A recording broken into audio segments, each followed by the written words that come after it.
Basden, you are live. Please ask your question. Good evening, everyone. Premier, we talk about protecting the borders. Royal Caribbean will begin cruises out of Bermuda starting with vaccinated adult guests. As we have known, when vaccinated, one could still contract the virus and spread it as well. These cruises hold upward of 2,000 passengers and more than 700 crew. What contingency plans are in place for dealing with a major outbreak on one of these cruises, which could impact Bermuda? Thank you, Don. The Ministry of Health went through an extensive exercise. Earl, my apologies. I'm so sorry. How you doing, Earl?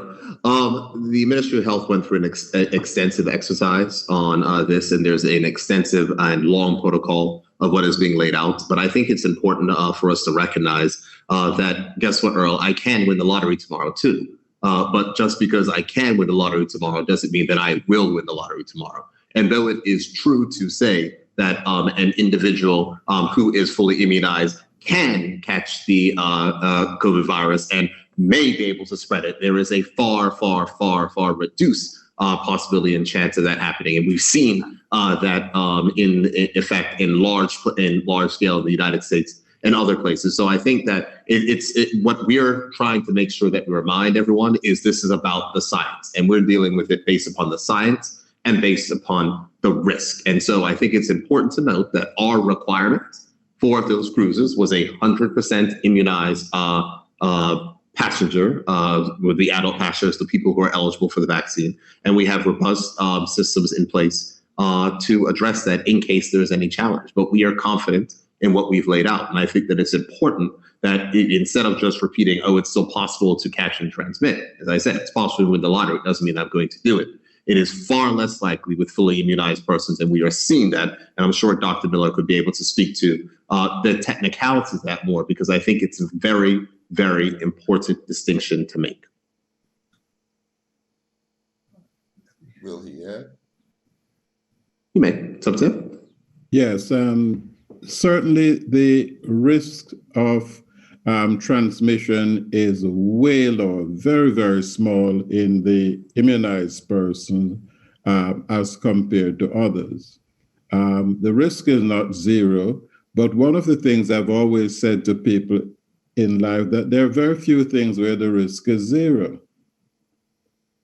We just have to look at a practical situation and then say, okay, where is it that there is that reasonable balance that will enable some semblance of normalcy while keeping people as safe as possible? Okay.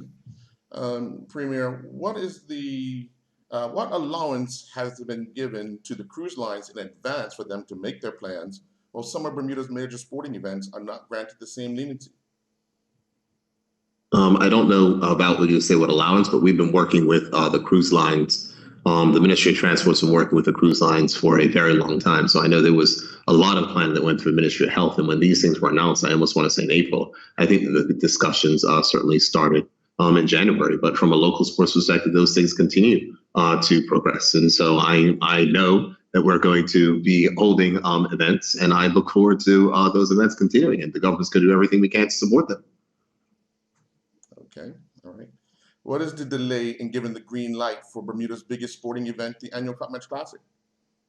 I won't go so far as to say the delay. I would say that they were working through the specifics, but I want everyone to know, and I know that the clubs already know, and I know that everyone knows, because this was a question I was asked way back. We want Cup Match to happen, and we'll do everything that's possible. We rolled out technology today that will make it able for us to go ahead and verify. We're going to continue to do the work. And so I have no doubt that we will be able to issue the approvals that are in time that the St. George's Cricket Club has said that they need in order to plan an event. And so I am looking forward to it.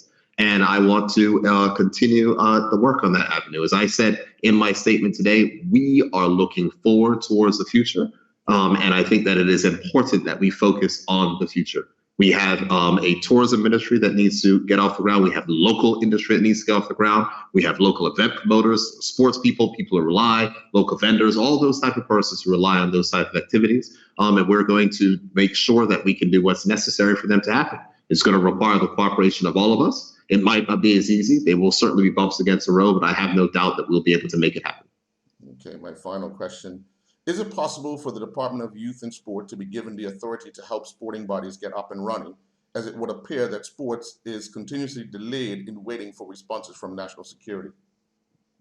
I wouldn't go that far. I think that one of the things we're rolling out, which you'll hear more about going forward, are things with trusted establishments and others. But I think you would have heard me announce today that cricket, like I had said before, other sports will be able to advance. The Ministry of Youth, Culture, and Sport is able to advance those persons utilizing the test regimes of which we already laid out. So cricket has been given the authorization to proceeding at training, because one thing that's essential in order to have cup match, you have to have cricket.